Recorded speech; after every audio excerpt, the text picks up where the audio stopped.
Today's we are going to understand the optical activity. In that, dextrorotatory, levorotatory, chiral carbon, racemic mixture, optical active compound, optical inactive compound, what is meant by the enantiomer, and the representation of the Wedge formula or Fisher projection formula. This representation of this formula we have already studied in 11th standard. Now we are going to start what is meant by the optical activity. The definition of optical activity is when plane polarized light is passing through certain organic solution, the light is merged out and rotated either clockwise direction or anti-clockwise direction. This phenomena of the rotation of the light either clockwise direction or anti-clockwise direction is called as optical activity. This definition is understood by the diagrammatically. Suppose this is a plane polarized light. In the last lecture we have understand what is meant by the plane polarized light. The definition of plane polarized light is when ordinary light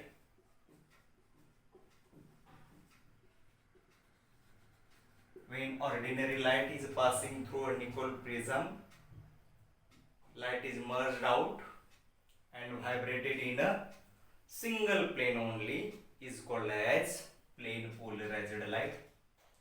When such a type of light is passing through certain organic compound solution, for example glucose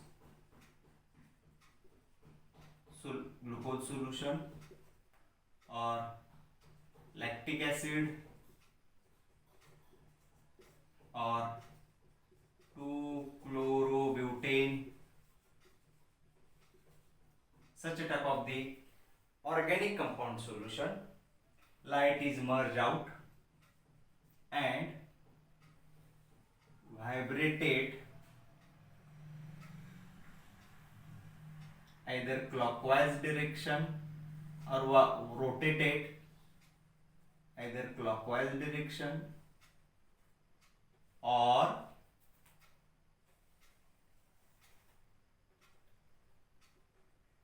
anti-clockwise direction.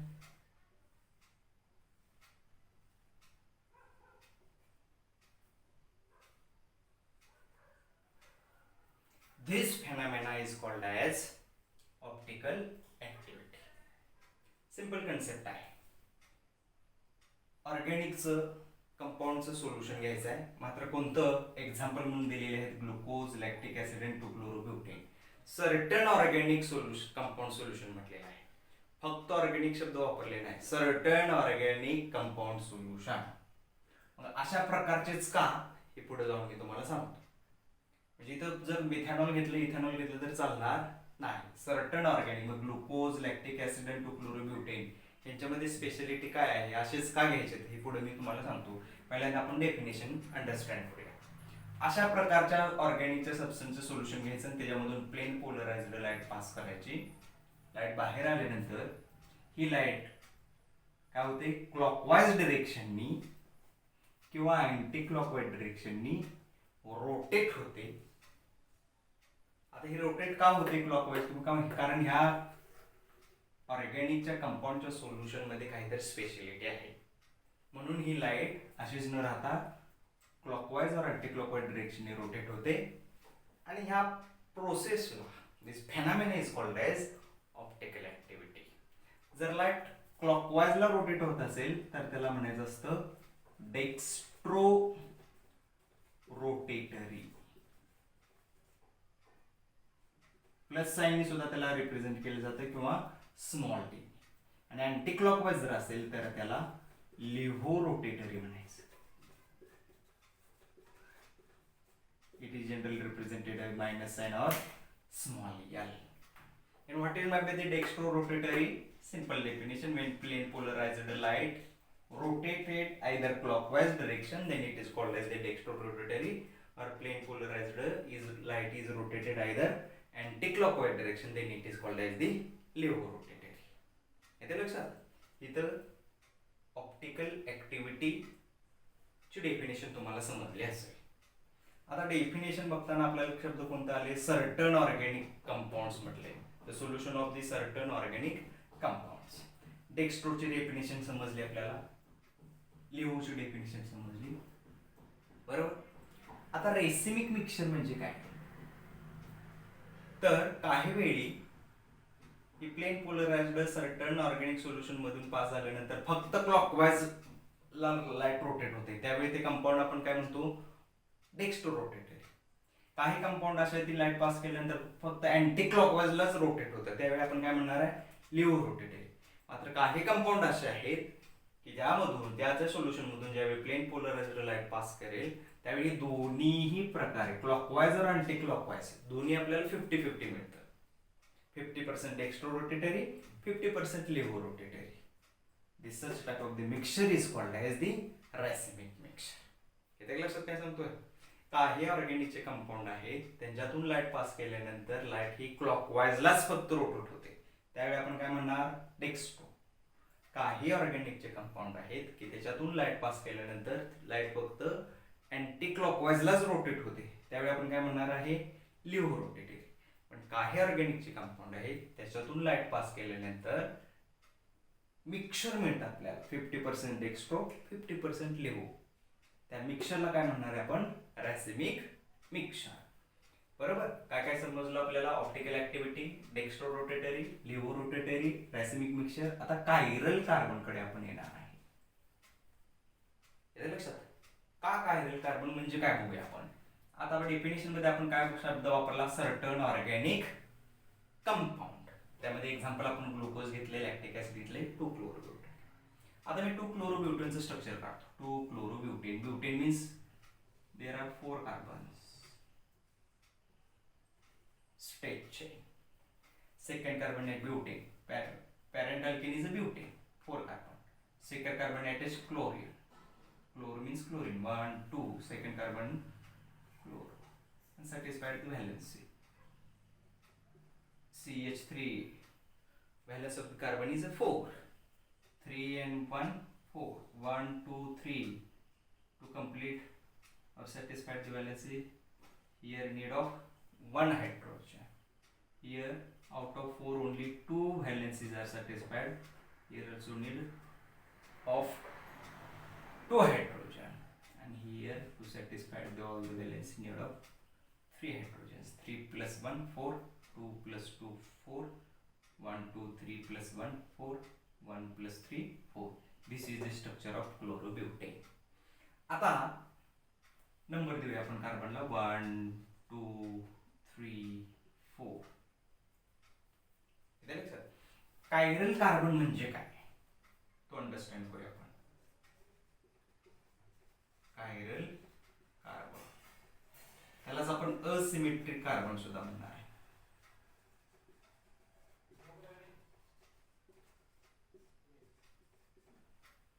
What do you mean by the chiral carbon? All 4 valence of the carbon are satisfied by 4 different atoms or groups. Then that carbon is called as chiral carbon. कार्बनची valency किती आहे? 4. आणि कार्बनच्या चारही valency वेगळ्या ॲटमनी आणि ग्रुपनी जर satisfied झाले असतील तर त्या कार्बनला काय कार्बन म्हणायचा? Chiral carbon. General representation of the chiral carbon is सेंट्रलला कार्बन 1 2 3 4.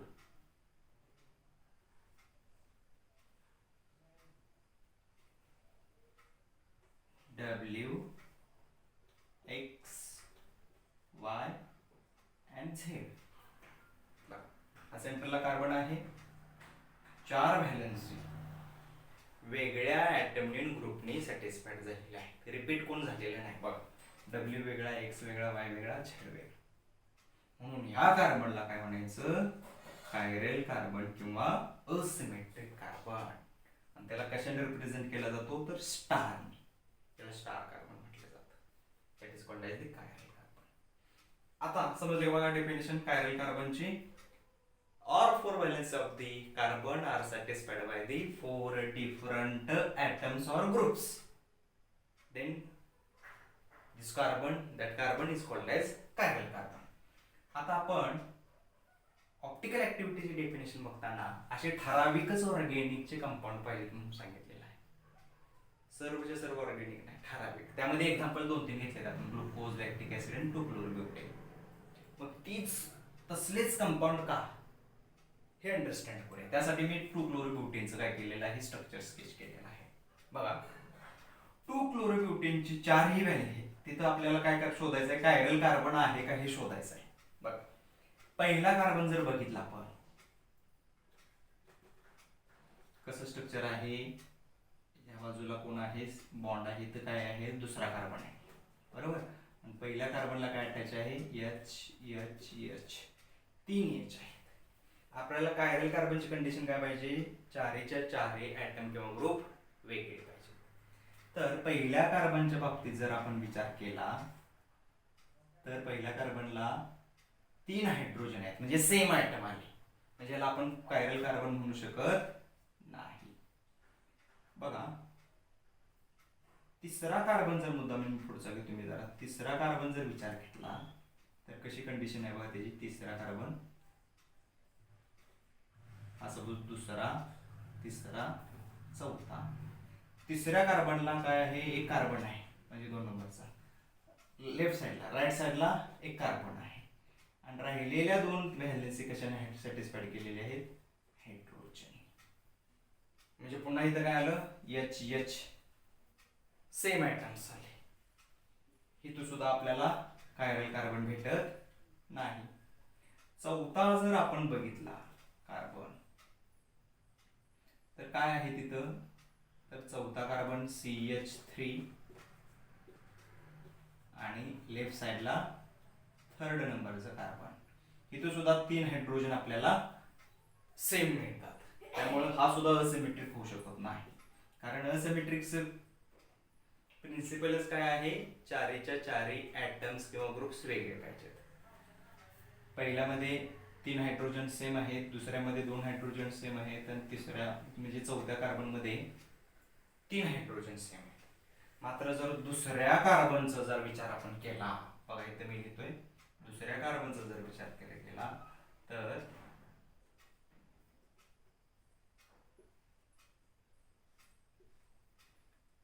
लेफ्ट साइडला CH3 ग्रुप आहे, राइट साइडला CH2 CH3 ग्रुप आहे, एक क्लोरीन आहे आणि एक हायड्रोजन आहे. बघा hydrogen CH2 CH3 Cl CH3. The valence of second carbon, the valence of second carbon, all the valence of the second carbon, all 4 valence of the second carbon are satisfied by the 4 different atoms groups. इथे repetition झाले का बघा, H H H किंवा Cl Cl CH2 CH3 असं आहे का, 4च्या 4 कशा आहेत, वेगळे, म्हणून त्याला काय म्हणायचं आपल्याला, म्हणून that carbon is called as chiral carbon or asymmetric carbon. आणि आता पुन्हा डेफिनेशन कडे येऊया.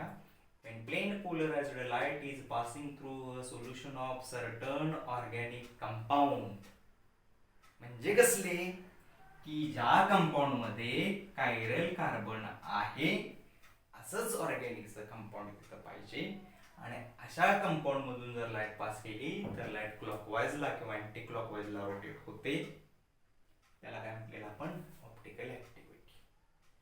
म्हणून या डेफिनेशन मध्ये सर्टन ऑर्गॅनिक कंपाऊंड सोल्युशन, त्याच्यासाठी आपण हा पॉइंट क्लिअर केला, समजलं. आता बघा पुढे ऑप्टिकल ऍक्टिव्ह कंपाऊंड म्हणजे काय, जे कंपाऊंड ऑप्टिकल ऍक्टिव्हिटी दाखवतात, म्हणजे अशा प्रकारचे. याचाच अर्थ ज्या कंपाऊंड मध्ये कायरल कार्बन आहे, कायरल कार्बन असेल तरच कोण दाखवणार, ही लाईट पास केल्यानंतर लाईट रोटेट होणार आहे क्लॉकवाईज किंवा अँटी क्लॉकवाईज. म्हणून जे कंपाऊंड ऑप्टिकल ऍक्टिव्हिटी दाखवतात त्या कंपाऊंडला काय म्हणायचं, ऑप्टिकल ऍक्टिव्ह कंपाऊंड. सिंपल आहे. आणि optical inactive compound means what, such organic compounds which does not shows the optical activity that are called as optical active compounds. For example, methanol, it is organic compound but not optical active, because optical active असण्यासाठी condition काय आहे तर chiral carbon पाहिजे.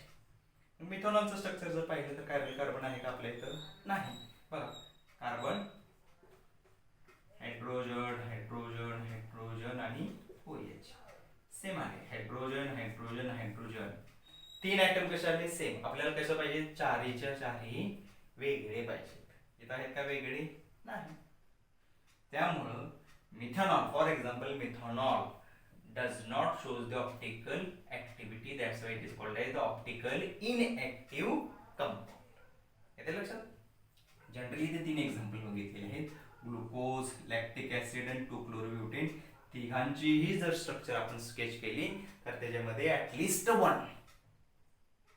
आता ग्लुकोजचं structure काय आहे, molecular formula ग्लुकोजचं काय आहे, C6H12O6. 6 कार्बन आहेत.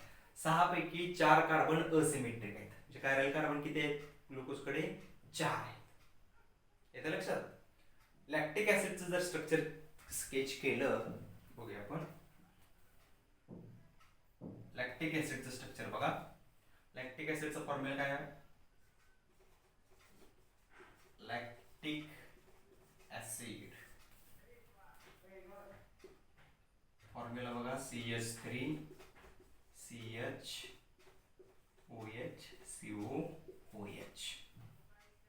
येते लक्षात. बघा, कायरल कार्बन कोणता आहे, पहिला तर होणार नाही कारण CH3 आला, बरोबर, कारण 3 हायड्रोजन सेम आले. CHOH, COOH हा जर बघितला तर तो कायरल आपल्याला मिळेल, कारण CH ग्रुप वेगळा, OH ग्रुप वेगळा, COOH ग्रुप वेगळा, H वेगळा. All 4 valence of the second carbon are satisfied by the 4 different atoms and groups. That's why second carbon is a chiral carbon. That's why 2-chlorobutane. That's why lactic acid is a optical active compound. Optical active compound. ते optical activity दाखवणार. Light pass केल्यानंतर क्लॉकवाईजला किंवा anti क्लॉकवाईजला rotate होणार. बघा, अशा प्रकारे आपण काय काय पाहिलेलं आहे. ऑप्टिकल ऍक्टिव्हिटी म्हणजे काय, त्याच्यामध्ये dextro rotatory, laevo rotatory, racemic mixture, chiral carbon means asymmetric carbon. Optical activity म्हणजे काय, ऑप्टिकल ऍक्टिव्ह कंपाऊंड्स पाहिलेले आहेत. एवढे आपण लक्षात ठेवायचं. ऑप्टिकल ऍक्टिव्हिटी कोण दाखवतं, ज्याच्यामध्ये असिमेट्रिक कार्बन आहे. हे परीक्षेमध्ये तुम्हाला एखाद्या वेळी प्रश्न विचारला जाईल, एखादं एक्झाम्पल देतील, नाव देतील, हे कंपाऊंड ऑर्गॅनिकचं ऑप्टिकली ऍक्टिव्ह आहे किंवा नाही, तर तुम्ही काय हा प्रयोग करत बसणार आहे का, सोल्युशन बनवणार, प्लेन पोलर लाईट पास करणार, मग ते क्लॉकवाईजला किंवा अँटी क्लॉकवाईजला रोटेट होते का, तर नाही. प्लेन पेपरवरती स्ट्रक्चर स्केच करायचं, ज्या कंपाऊंडचं नाव सांगितलेलं आहे, आणि त्यामध्ये कार्बनचे व्हॅलेन्सी कसे सॅटिस्फाईड झालेले बघायचे. जेवढे कार्बन आहे त्यातला एखादा जरी अशा प्रकारचं स्ट्रक्चर दाखवत असेल, म्हणजे कसं असिमेट्रिक नेचर दाखवत असेल, चारीच्या चारी व्हॅलेन्सी त्याच्या वेगळ्या ऍटम इन ग्रुपने जर सॅटिस्फाईड झाले असतील, तर त्याला काय म्हणायचं, ते कंपाऊंड काय असतं, ऑप्टिकल ऍक्टिव्ह. येतं लक्षात. आता 2-क्लोरोब्युटेन मध्ये किती 4 कार्बन आहे, 4 पैकी एकच असिमेट्रिक आहे आपल्याला, फक्त एक असिमेट्रिक मिळालेलं आहे. चारीच चारी पाहिजेत का नाही, कितीही मोठं कंपाऊंड असू दे, कितीही कार्बनचं असू दे, त्यातला ऍटलिस्ट 1 कार्बन काय पाहिजे, असिमेट्रिक पाहिजे, तर ते कंपाऊंड आपण काय म्हणू शकतो, ऑप्टिकल ऍक्टिव्ह म्हणू शकतो. येते लक्षात. Optical active, optical inactive. आता इनएन्शियुमर म्हणजे काय बघूया आपण. Enantiomer it is optical isomer आहे. तो काय आहे, optical isomer which have non superimposable mirror image with each other. एवढीच डेफिनेशन आहे. एक मार्कला बोर्डला वारंवार विचारली जाते, सीईटीच्या दृष्टीने वगैरे त्याचे महत्वाचे. What is mean by the enantiomer, तर बघा, it is a optical आयसोमर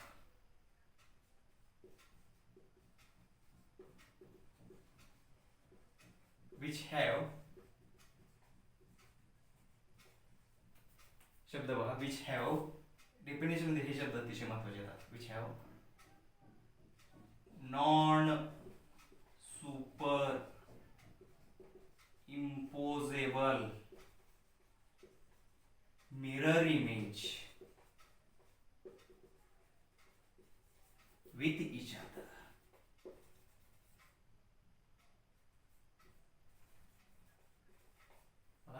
non superimposable mirror images with each other म्हणजे कसं, फॉर एक्झाम्पल आता मी 2 लॅक्टिक ऍसिडचं स्ट्रक्चर बघूया आपण. Lactic acid CH3 CHOH COOH 3D structure जर लॅक्टिक ऍसिडचं काढलं तर आपल्याला लक्षात येईल COOH CH3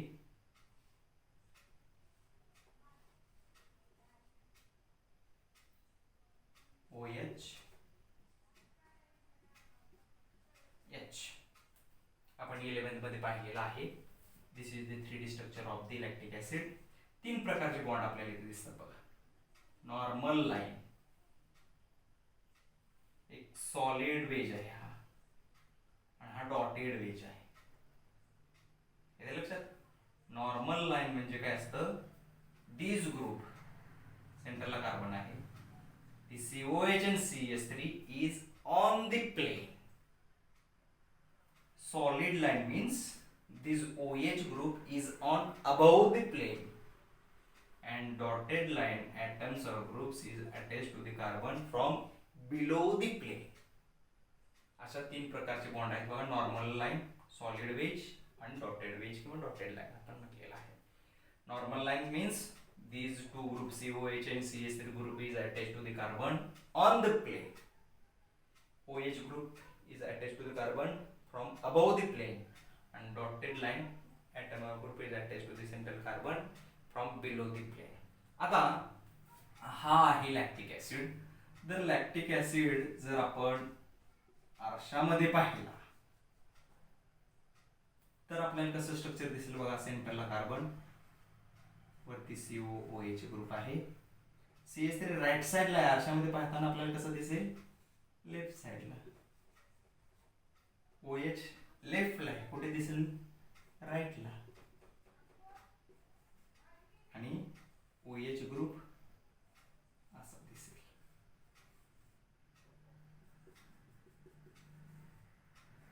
सॉलिड वेज. आता बघा शब्द कसा आलाय, non superimposable mirror images. म्हणजे जशी प्रतिमा आहे तशीच्या तशी दिसते का इथं, नाही दिसत. कारण बघा ह्या पहिल्या कंपाऊंड मध्ये जर पाहिलं तर CH ग्रुप या कार्बनच्या राईटला आहे. मग इथं पण कुठं पाहिजे होता, राईटला पाहिजे होता. जशीच तशी पाहिजे असेल तर. मिरर इमेज जर पाहिजे असेल, फक्त mirror image, super imposable mirror image, हा CH3 राईटला आला असता.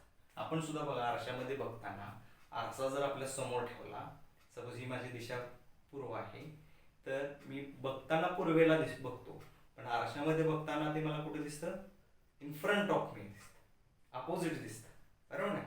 तशी त्या इमेजला कसली म्हणायचं असतं, non superimposable mirror image. आणि अशाला काय म्हणायचं आहे, तर इनॅन्शिओमर. इनॅन्शिओमरची डेफिनेशन सिंपल आहे, ऑप्टिकल आयसोमर विच हॅव, बघा आयसोमर आहे, same molecular formula but different structural formula. Structural formula is different due to non superimposable mirror image. Non superimposable mirror image अशा येते लक्षात. दुसरे example जर पाहिलं आपण, आपल्या हाताचं सुद्धा बघा. 2 हात जर असे पकडले तर करंगळी माझी ही राईट साईडला आहे आणि ही कशी आहे, लेफ्ट साईडला आहे. इथं जर असं जर तुला पकडला तर कसं दिसेल, असे. हे काय झालं, non superimposable mirror image. येते लक्षात. हे जर असं पकडलं तर ते सुपर इम्पोजेबल, कारण करंगळी कुठे आहे, ही राईटला, आणि ही सुद्धा करंगळी राईटला आहे. येते लक्षात. जसं आहे तसं स्ट्रक्चर मिळालं तर त्याला म्हणायचं असतं सुपर इम्पोजेबल मिरर इमेज, आणि आहे त्याच्या अपोजिट मिळालं तर त्याला म्हणायचं non superimposable mirror image. येते लक्षात. इथं आपला इनॅन्शिओमर हा पार्ट संपलेला आहे. आता नेक्स्ट वन पार्ट जो ऑलरेडी आपण 11th मध्ये पाहिलेला आहे, वेज फॉर्म्युला किंवा त्याला फिशर प्रोजेक्शन, वेज फॉर्म्युला आणि फिशर प्रोजेक्शन फॉर्म्युला. बघा एक एक्झाम्पल घेऊया.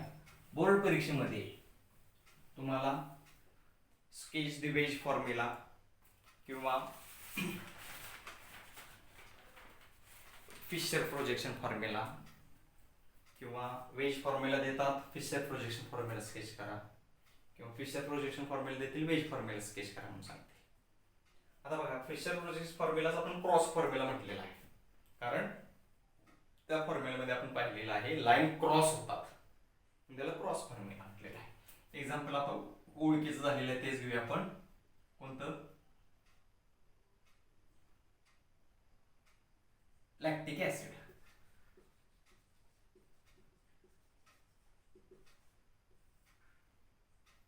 CH3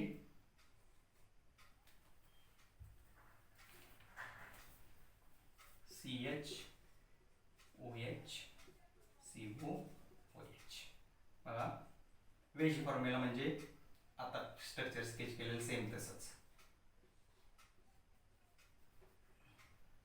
COOH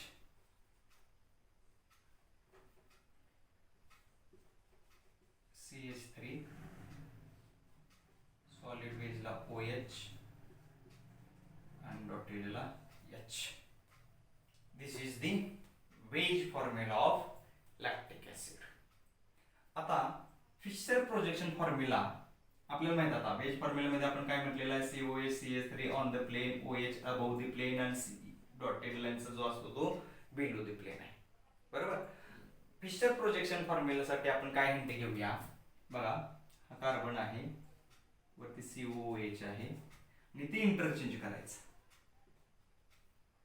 CH3 पोझिशनला OH न्यायचं आणि OH पोझिशनला CH3 आणायचं, बरोबर. मग हा कुठे गेला, इथं OH गेला. CH3 कुठे आला, इथे. आणि हा H.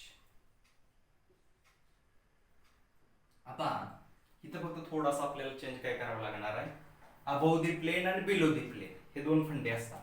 आता हा झाला फक्त अंडरस्टँड साठी, आणि क्रॉस फॉर्म्युला मध्ये ऍक्च्युअल हा फक्त अंडरस्टँड इंटर कन्व्हर्जन मध्ये. आणि फिशर प्रोजेक्शन फॉर्म्युला मध्ये आपल्याला काय केलं जातं, तर vertical line and horizontal line, horizontal line and vertical line मध्ये त्याला रिप्रेझेंट केलं जातं. आणि two lines cross with each other, that's why it is called as also cross formula. Two line जिथे क्रॉस करतात तिथे काय असतो, सेंट्रलचा हा कार्बन, येते लक्षात. आणि हॉरिझॉन्टलची जी काय लाईन असते ती अबोव द प्लेन रिप्रेझेंट करते, व्हर्टिकलची लाईन जी असते ती बिलो द प्लेन रिप्रेझेंट करते. आणि मग आपल्याला इथं कोण हॉरिझॉन्टलला कोण मिळालेलं आहे, तर OH H, आणि व्हर्टिकलला काय लिहायचं, COOH CH3. हा काय झाला तुमचा Fischer projection formula of lactic acid.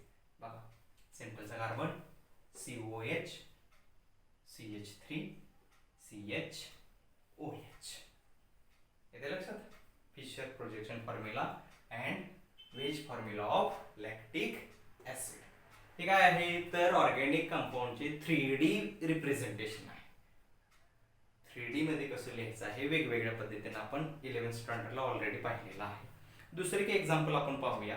बघा एक कार्बन आहे, वरती अल्डिहाइड ग्रुप आहे CHO. On the plane there are 2 bonds CHO and alcohol group CH2OH.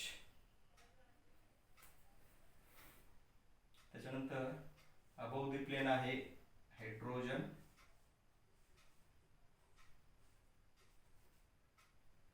आणि बिलो द प्लेन आहे OH.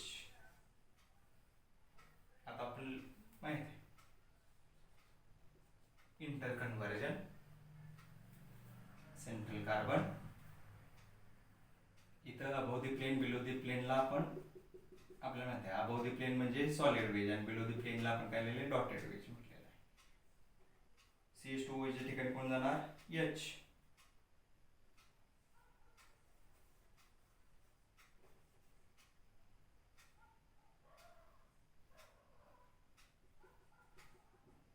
CH2OH हा CHO